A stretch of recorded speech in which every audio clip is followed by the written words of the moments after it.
All right, so Catalyst is another web framework in Perl. Jifty is pretty cool, and Catalyst is sort of like Jifty, but it's not as shiny. But what we lack in shininess, we make up for in actually getting real work done. So, no offense. No, I don't mean that offensive. Like, do X or Y, that is awesome, but a lot of people that use Catalyst have these databases running on systems that are 100 years old, and Catalyst makes it pretty painless to write that sort of web interface. Not as quite as Web 2.0 compliant.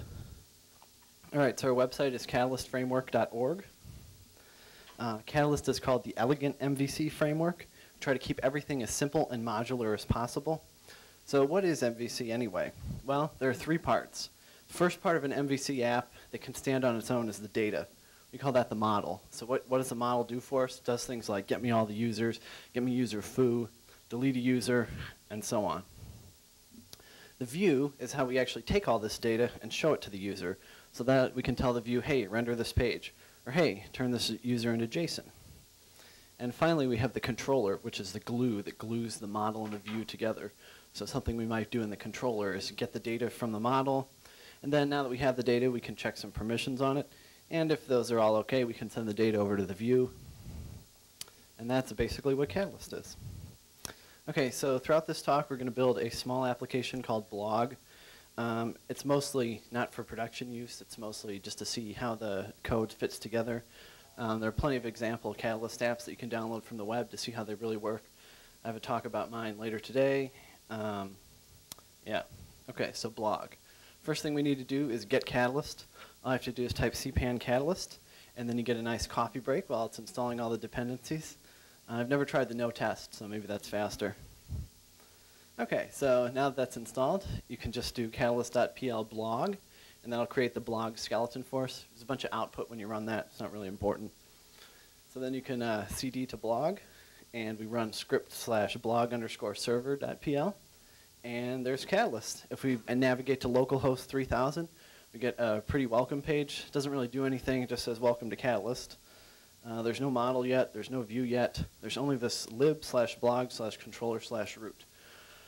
So Catalyst is organized like a cpan module. So in the root of a Catalyst directory, you see your makefile.pl, lib, bin, all that good stuff. So in lib, we have the app, which is blog, and then we have model view controller. So the first controller is root, which is the root controller, handles everything under /. And in our case, every URL, because there's nothing else in the application yet. So basically, all our Catalyst application looks like at this point is package blog controller root, use base Catalyst controller. We have this default sub that just prints out the welcome message, and that's it. So what is this :private on here? That is an attribute. It's kind of an underused feature of Perl. You can tag things like subroutines and variables with these attributes. So that's what we do in Catalyst. Any method that we have in a controller or view or model, collectively called components, can be tagged with an attribute, and when they are tagged, we call them actions. And actions turn into URLs that you can actually visit. So this default private is, it matches everything that some other action didn't match. We don't have any other actions, so it matches everything, shows you the welcome page no matter what. In your real app, you'll probably turn that into a 404 not found. Otherwise, you'll get an internal server error, and that's not very user-friendly. So we have other attributes we can use. We can say something like sub-foo local, and that will match /foo. So when someone visits /foo on your application, the code in that method will be run. If instead of blog controller root, we put this in blog controller bar, then foo local ends up being /bar/foo. And anywhere you can use this foo global, and that will always be /foo. So if you have something global that seems to fit with the other code in a different controller, you can use global, and then it'll show up in the root of your namespace. Okay, we also have private. And so this only works internally. There's no way you can use a URL to get to this. Only your application can get to private actions, with a few exceptions.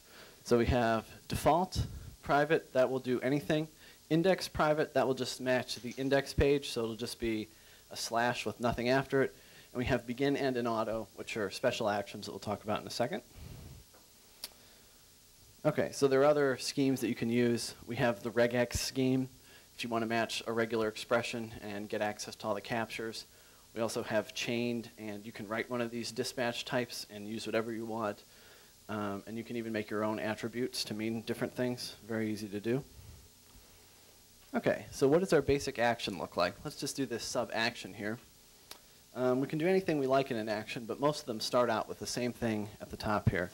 And I have a typo. It says myself c args. This should be equals @ underscore. So Catalyst passes to every action that self, c, and args. So self is the controller object, or if you're in a view, it's the view object. C is the Catalyst context. That's everything in Catalyst takes place via the context. So with your context, you get the request URL and send a response and everything. So everything that you would be doing through CGI.pm now or your framework goes through the Catalyst context object. @args is everything that didn't get matched in the URL. So if we visit this myaction foobar baz like this, and our code is myapp controller my, and this C is an abbreviation for controller. You can use the C if you don't feel like typing controller all the time. And we have this local action again. So the my, it gets matched due to the package name. The action gets matched due to the local. And this foobar baz didn't match anything. So that @args inside action ends up being an array containing foobar and baz. So this is extremely useful. It lets you make nice looking URLs like /person/1 for person1, or /person/John Rockway if you're looking for me. Okay, so that's how the actions work. To actually map the URLs to the actions, we have a dispatcher. Basically, the dispatcher finds which action to run and then does some other stuff. First thing that happens after we found which action we want to use, we find the controller that it's in, and then we call the auto method. Auto can return true or false. If it returns false, we kill the request. So this is what you would do if a user is not authorized to access that page. One of the things you can do. If it returns true, we hit the next auto, so it just kind of cascades up based on the URL path. So if we're in foo, we do auto in here, and then we do auto in root. Okay, and then after auto, we go back to that controller and we run a begin action, if there is one. Then we run the action that was matched. And finally, we run the end action. And there's only one end action, so it needs to be, it's the closest one, just like begin. And usually this end action, usually each application has one end action and it just says forward to the view so that the view can handle the rendering. Okay, so inside actions, we can still control the dispatcher. If we decide we want to run a different action, we can do $C forward to an action, and we're just using our private URL path here. So that an is the name of the controller, and the action is that name of the subroutine. And we can do the same with a detach if we never want to return. So detach will go to this action and then end the request cycle. Okay, so that's basically all you do in the controller. You manipulate that context. Okay, so we're going to go into my app controller root here, and we're just going to create a test action. And all it's going to do is say, see response body, it worked. You need to do, instead of the semicolon, you need to do @_. I don't know why I didn't add that. I think I've typed that 1,000,000 times in my life. Okay, but so all this will do is this will take see response body and print and put in that body, it worked. And we're also going to create this default private action, which does the same thing. It's just going to set the response status to 404 and say the page at this URL does not exist. And you notice we use an abbreviation. You can say res and rec instead of response and request if you don't like typing that out. And now you can restart your server, or if you started the server to automatically restart when you change, you can just visit this URL and it'll say it worked. If you go to some made-up URL like localhost 3000, this is fake, you get your 404 error. Okay, so let's add a view. Catalyst doesn't tell you which view to use. Most of us are using template toolkit, which is TT, but you can use Mason. I think there's a template declare view now, so you can use. Oh, well, someone's working on one. So basically anything. We have clear silver, XSLT, whatever you like to use. I prefer TT. Okay, so TT site is template toolkit with some nice extra setup. If you just use TT, all you get is a blank page and you have to do everything yourself. and I don't like that. Okay, so TT site will set up some paths for us. In the root of our application where lib is, there's also a root directory, and in /root/source/whatever are where our templates live. So by default, if we have in our root controller a foo action, that will be root source foo.tt2. So you never have to tell Catalyst where the template is if you just stick with a naming convention. Of course, you can override it. Okay, and the same thing goes if you have a nested controller that's not in root, it just ends up being another directory. So if you visit /foo/bar in your browser, it's root source foobar is a template we're going to look for. Okay, so also there's a lib directory, and that's where the header and footer for your site go. These automatically get tacked on, so you can just make a small CSS file and have it included in every page if you like to do that. And you can have your header and footer, copyright, whatever you usually put there. Okay, so let's create root source test.tt2 to go with that action that we just created. And in that file, we'll just say hello world and nothing else.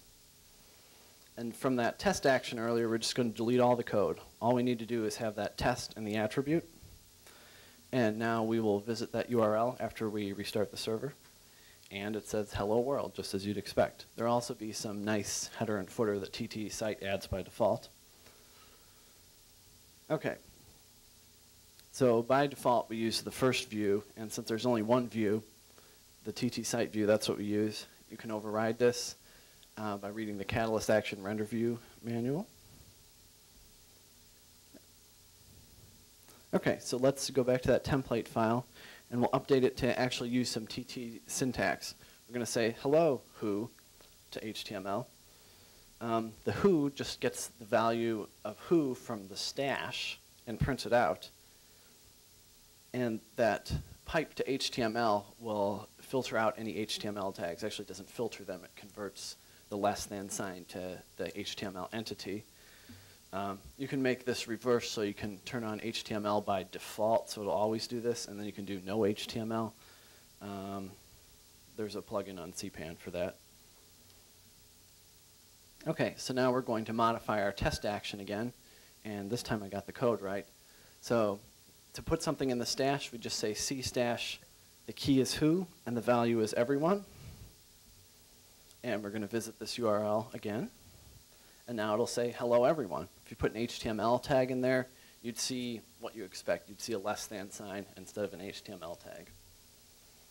OK, and this $C that we see everywhere, you can get at that inside templates, too.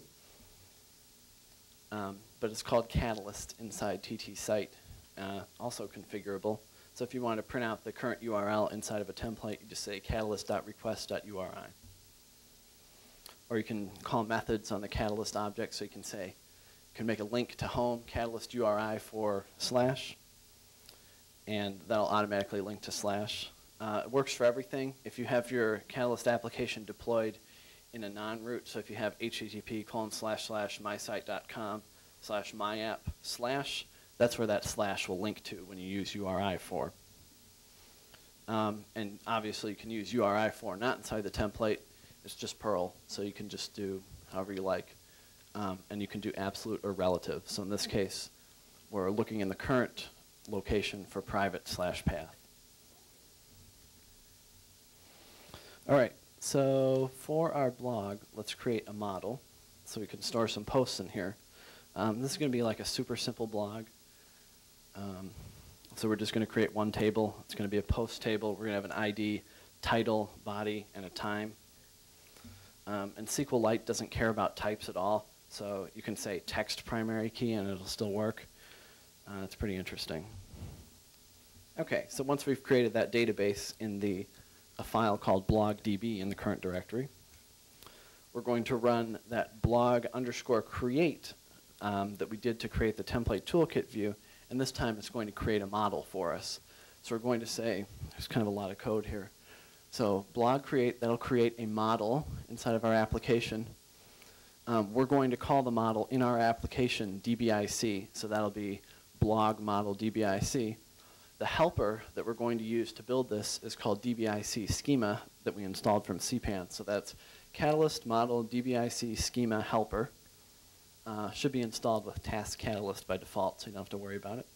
And then that's going to create a DBIC schema. And the schema we were talking about during my DBIX class presentation earlier, but that's basically the definition of all your tables and how they interact with each other. We're going to store that in lib/myapp/schema, since that's what that namespace means.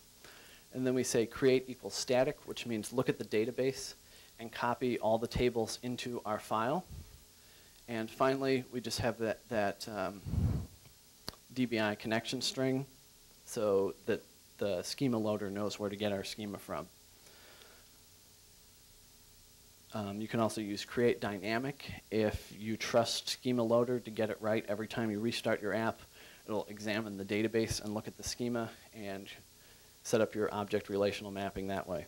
It's pretty reliable, but it's not really a best practice. So I recommend sticking to static, editing manually, and then deploying when necessary.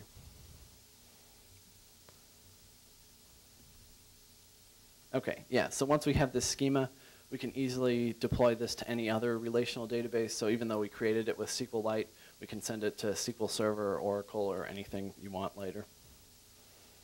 It's just 2 lines of code. We should be automatically generating a script to do that in the future. We're not right now, but just take a look at my DBIX class presentation for the details.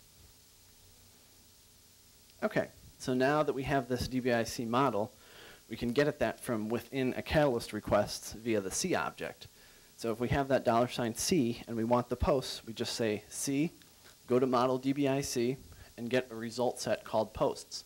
Result set is just the DBIC way of saying return everything from this table. We also have some syntactic sugar here. If you don't want to type result set, you can just say DBIC : posts, and that will do the same thing. So these 2 lines of code are equivalent.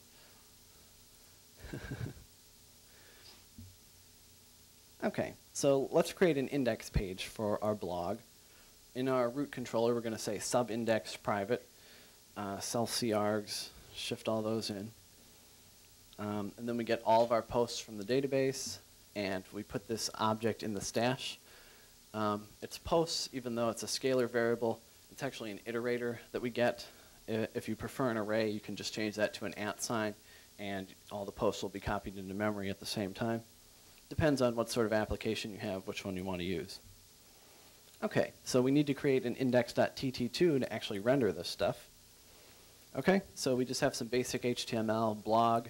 We loop over all of our posts. Since we have an iterator, so we say post equals posts.next, and then we can print out post title and the post body. And so that's all a blog is, really.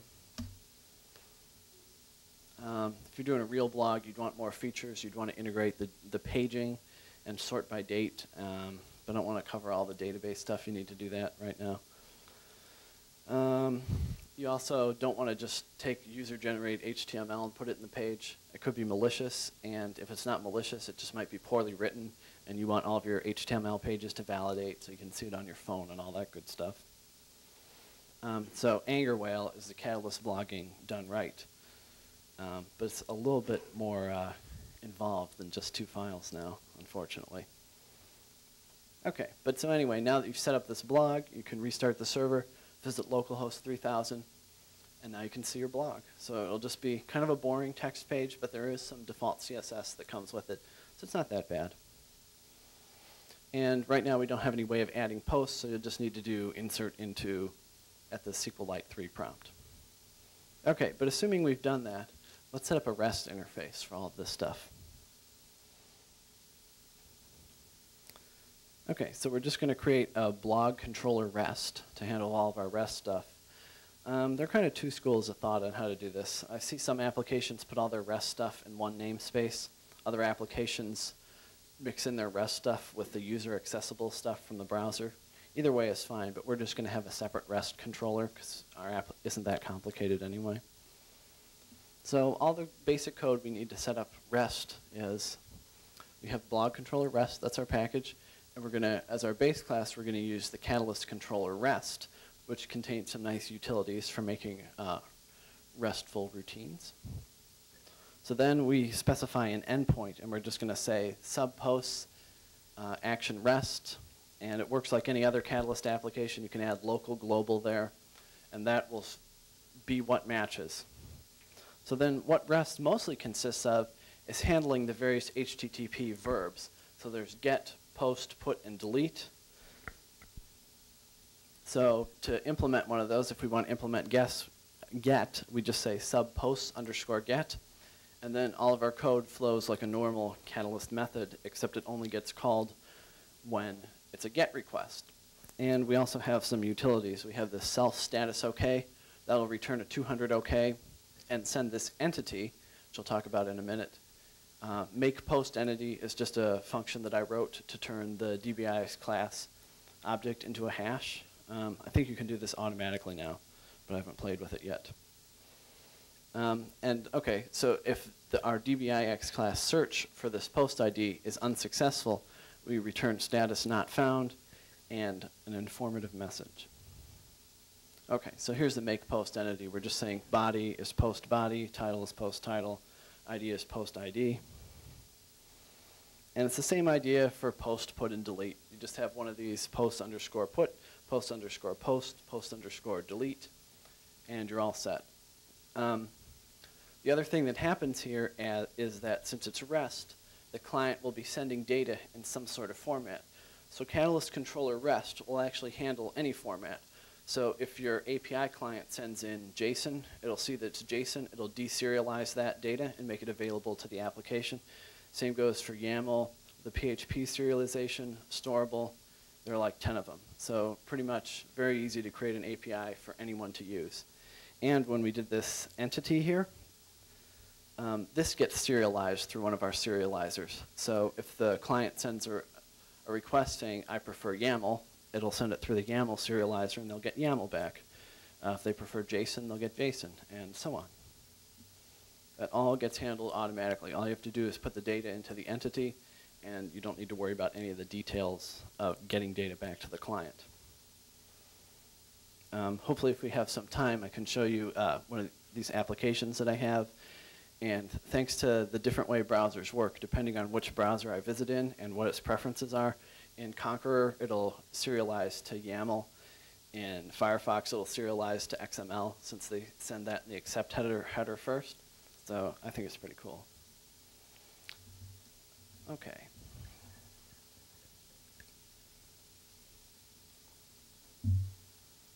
So something that I end up writing a lot in these web applications are these huge forms to get user data in.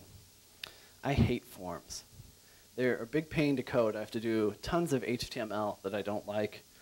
And then I have to validate everything, and I usually have to do it twice so we can have a nice AJAX validation or some sort of client side, like you don't have enough digits in your phone number, just to save a round trip. And then I have to do the same thing on the server before I send it to the database. Well, there's a module called Form Builder on CPAN now, and it's probably one of my favorite things in recent history. So there's a Catalyst Controller Form Builder that'll let us use Form Builder to make our forms in Catalyst. All we do is use base Catalyst Controller Form Builder, and that'll give us one of these attributes called form. So if I have a complex form action that's local and it's a form, well, now I can just define the form in a nice form builder syntax inside root forms complex form.fb. It looks something like this. So I have a name for it. I say I want to post it. Yes, it should print out a header at the top.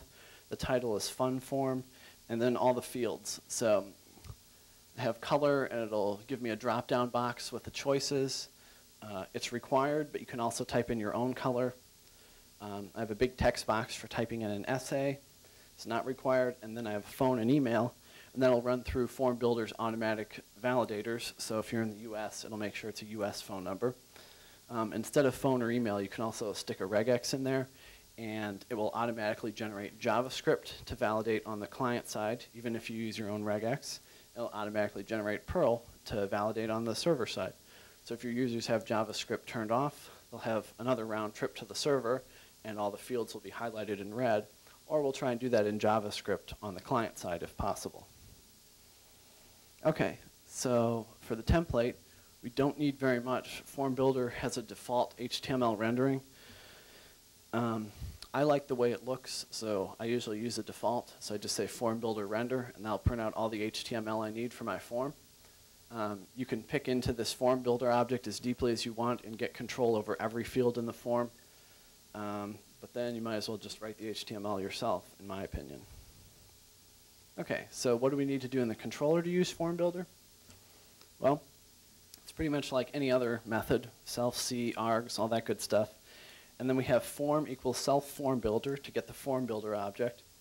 And then we can see, is the form submitted and did it validate?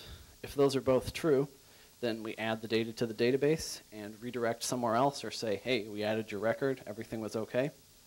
If it's not bad, we don't have to do anything. The first time through, though, it's not going to be submitted and not valid. So I just set up some defaults there. But you don't have to do anything. Catalyst will handle the back and forth until the form is valid. So validation and display are completely handled for you. Just make your definition, and you're done. Okay, so some other things you can do in Catalyst. Everything in Catalyst is a plugin. I think there are like 150 plus on CPAN, maybe more now. So sessions are one of those plugins that pretty much everyone wants to use. So to load plugins in Catalyst, all we do is we have a /lib/blog.pm. That's going to be our main file where we load the plugins and set up some default configuration. So you'll see a line like use Catalyst, debug, config loader, ... That's where we're loading the plugins.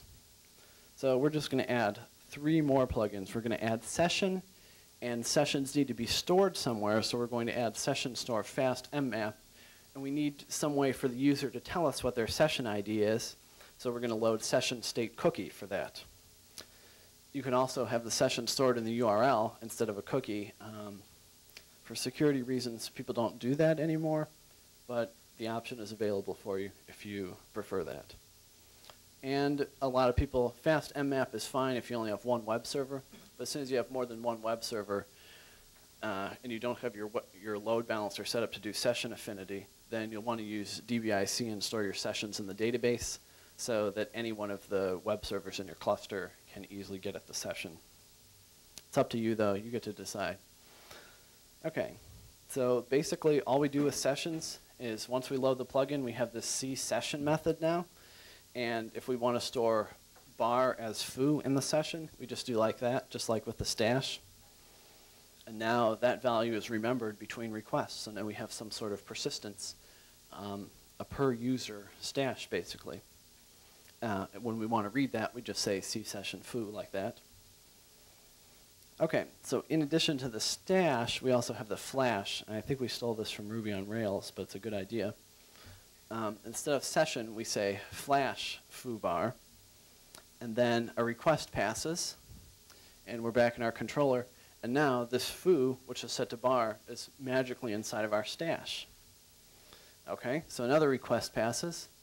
And now foo is undefined. So flash will set something, and it won't take effect this request, but it'll take effect the next request. So what is that useful for?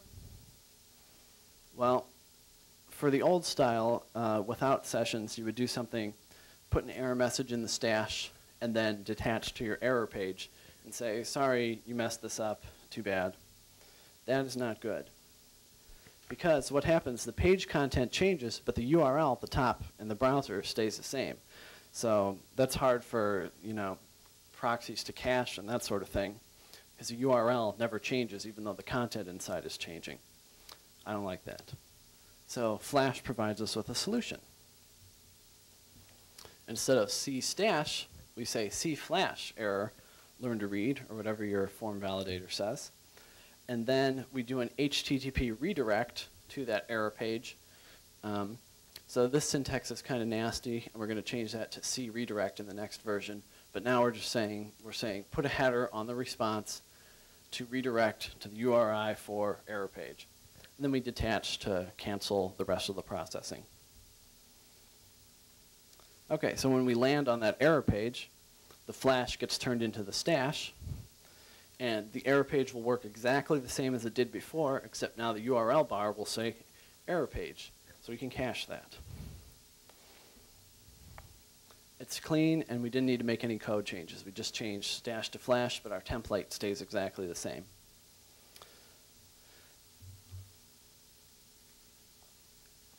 So I guess you can't write web applications without AJAX these days.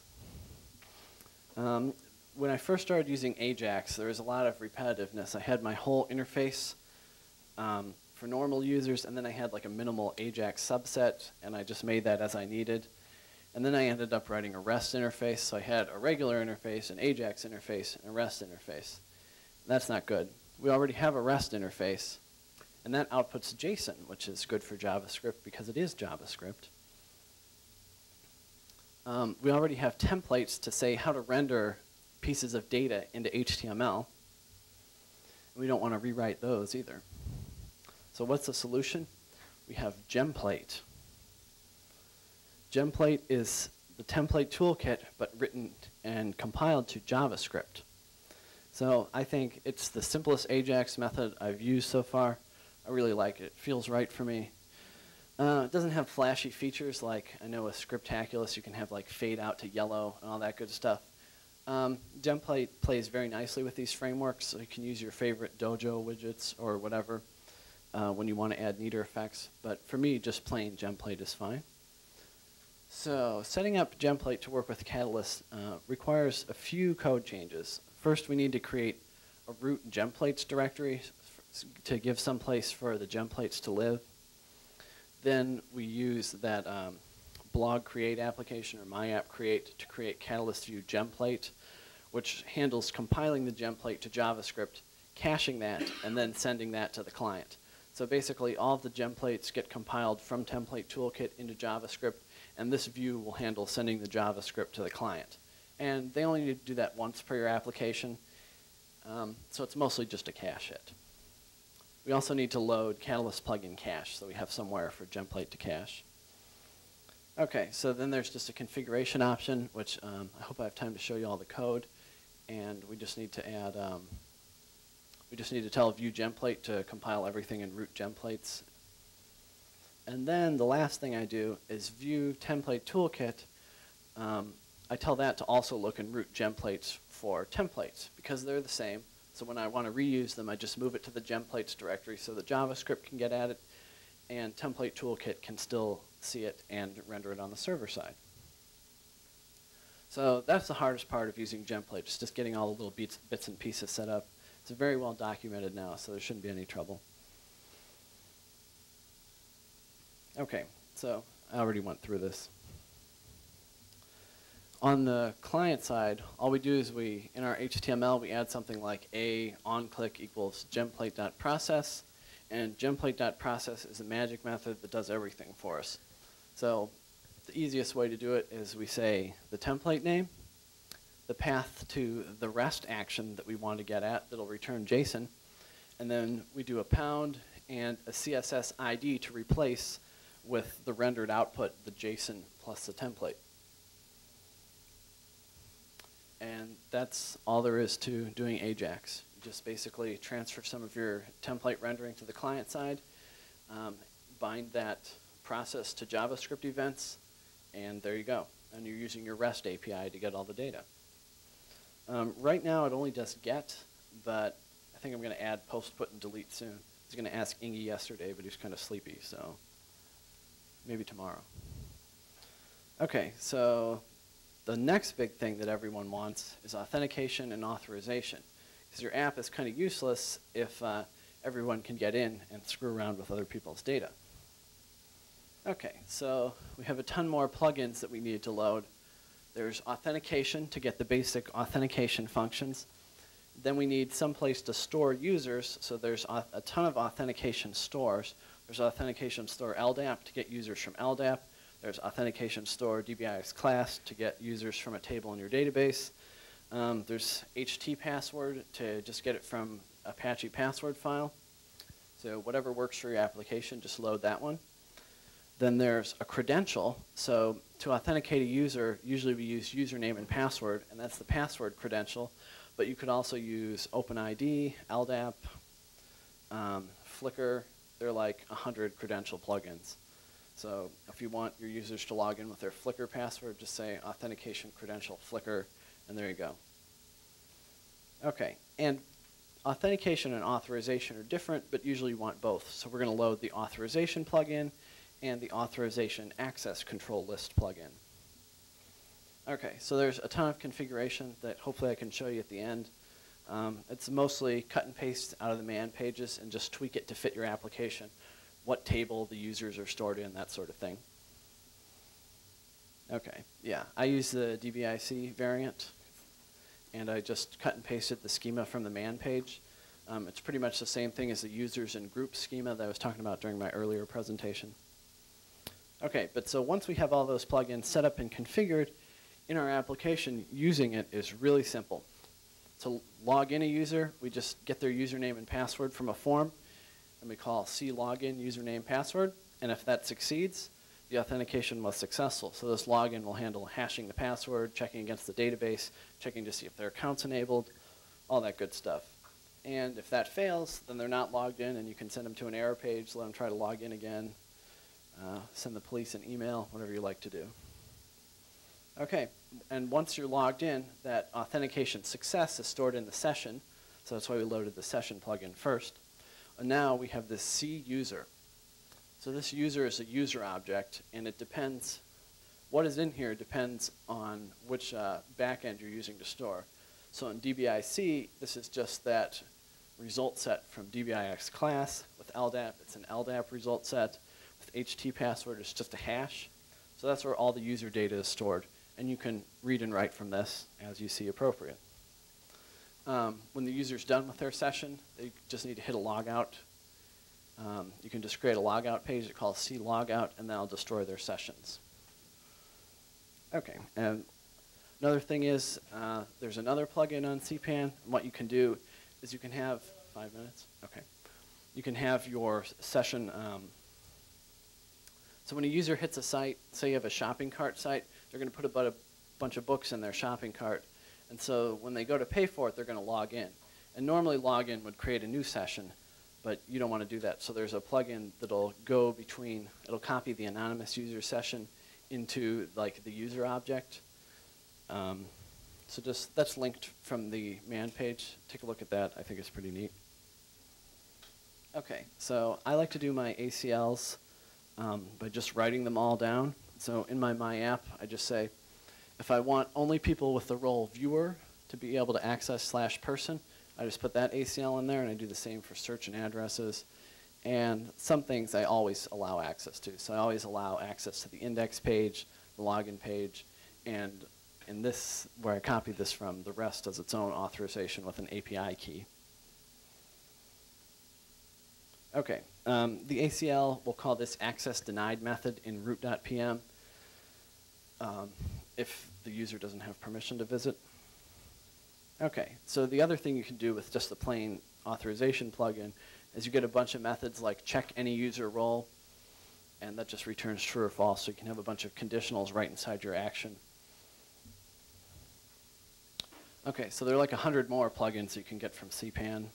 There are plenty more model views and controllers. All right, let's quickly talk about tests. Testing Catalyst applications is pretty easy. We have Test Catalyst to do basic get and post requests. I think I've added all the HTTP methods for the next release, so you can do get, put, post, delete, and anything else you can come up with. But you just use Test Catalyst, my app, and it works with Test More. There's also Test WW Mechanized Catalyst. That'll start up a Catalyst app and let Mechanize work against it. We're using localhost as a dummy host name. If you want to run it on a remote server, you can still say localhost, and the module will do the right thing for you.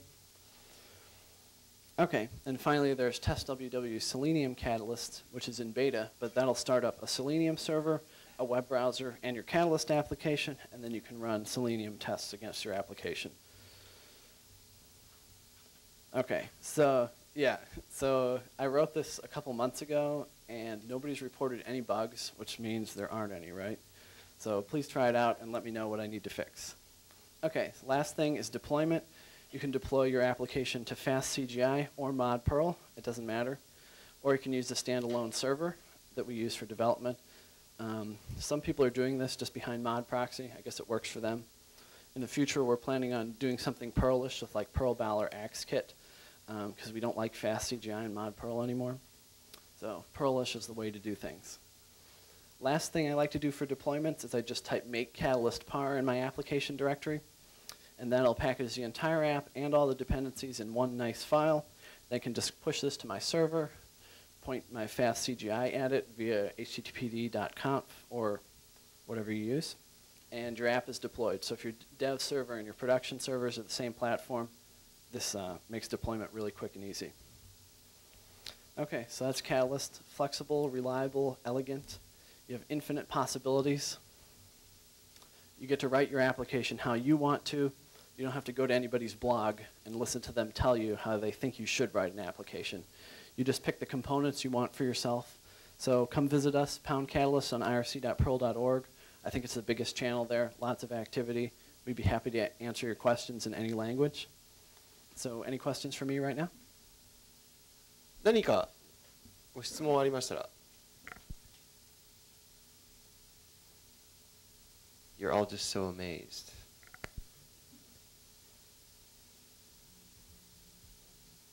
If not, just visit us on the IRC channel anytime. There are always people there.